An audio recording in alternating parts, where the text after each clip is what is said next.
Výzkum a vývoj prototypu diagnostického systému pro detekci a lokalizaci rubbingu na parních turbínách. Hlavním řešitelem projektu byla Západočeská univerzita v Plzni a spoluřešitelem společnost Doosan Škoda Power. Zařízení funguje jako diagnostický systém, který umožňuje online monitorování parních turbín za účelem detekce kontaktu mezi rotorem a statorem turbíny, takzvaného rubbingu. Zařízení lokalizuje místa kontaktu. Vyvinutý systém je unikátní v existujících diagnostických systémech používaných na turbosoustrojích v České republice i ve světě.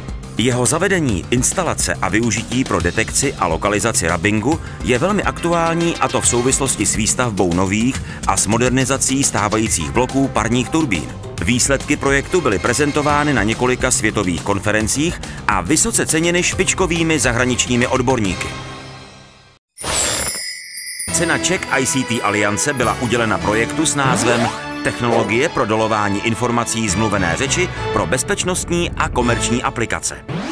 Projekt je výsledkem úzké spolupráce Vysokého učení technického v Brně, Fakulty informačních technologií a firmy Phonexia. Tato spolupráce si klade za cíl přinést novou generaci technologií pro dolování informací z nestrukturované spontánní řeči, která nebyla určena pro analýzu počítačem, přičemž se nejedná o diktování.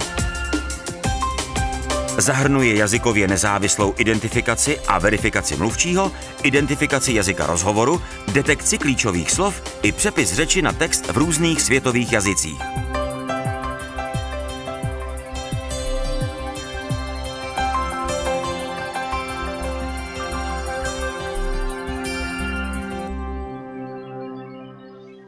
Na prvním místě a vítězem soutěže o nejlepší spolupráci roku v ročníku 2013 se stává multimodální holografický mikroskop jako úspěšná spolupráce Vysokého učení technického v Brně a společnosti Tescan.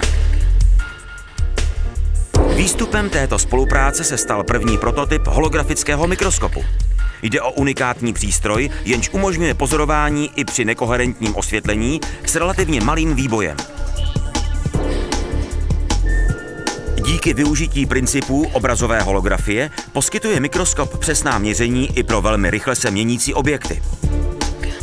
Preparát není nutné pro pozorování v holografickém mikroskopu speciálně barvit.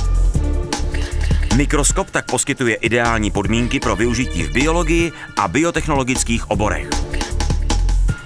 Máme zde příklad, kdy myšlenka vzniklá na Vysokém učení technickém v Brně došla k realizaci díky vývojovému a výrobnímu potenciálu firmy Tescan.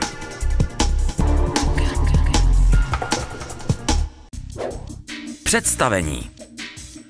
Jmenuji se Radim Chmelík, pracuji na Fakultě strojního inženýrství Vysokého učení technického v Brně a také vedu výzkumnou skupinu Experimentální biofotonika, která pracuje v rámci Středoevropského technologického institutu. Současně jsem i spoluautorem patentu na mikroskop.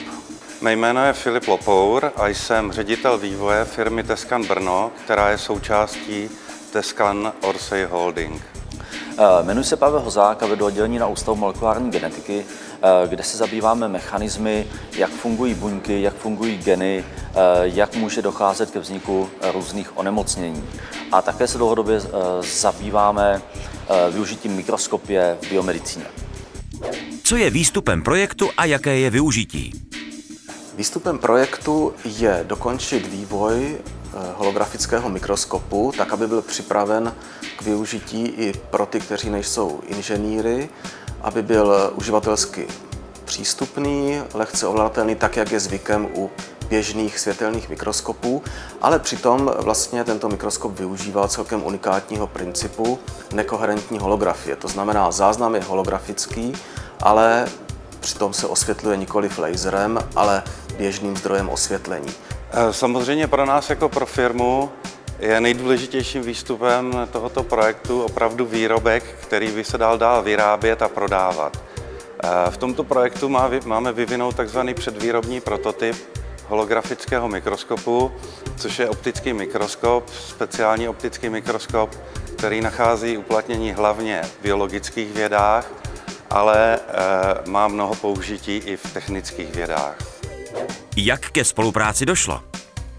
Mikroskop vznikal delší dobu v laboratoři, ověřovali jsme jeho vlastnosti tady u nás na fakultě a pak jsme samozřejmě hledali někoho, kdo by tento zajímavý přístroj byl schopen dotáhnout vývojově až do stádia komerčního, případně zajistit to, aby se dostal k uživatelům.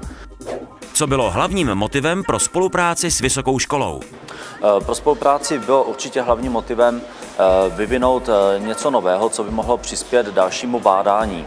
A je také hrozně zajímavé, že se pouštíme do nové oblasti, protože nejlepší poznatky se nakonec objevují velice často na rozhraní disciplín a na rozhraní mezi technikou a vědou. Předpokládáte, že budete spolupráci dále rozvíjet v rámci dalších projektů? V našem oboru nelze vyvinout nějaký produkt a pak ho 10 let stejný prodávat. My musíme prostě vyvíjet, držet krok s dobou, držet krok s konkurencí. Proto již nyní přemýšlíme o nějakém dalším projektu, nápady by byly a právě se hodláme nad tím sejít a poradit se, jak dál.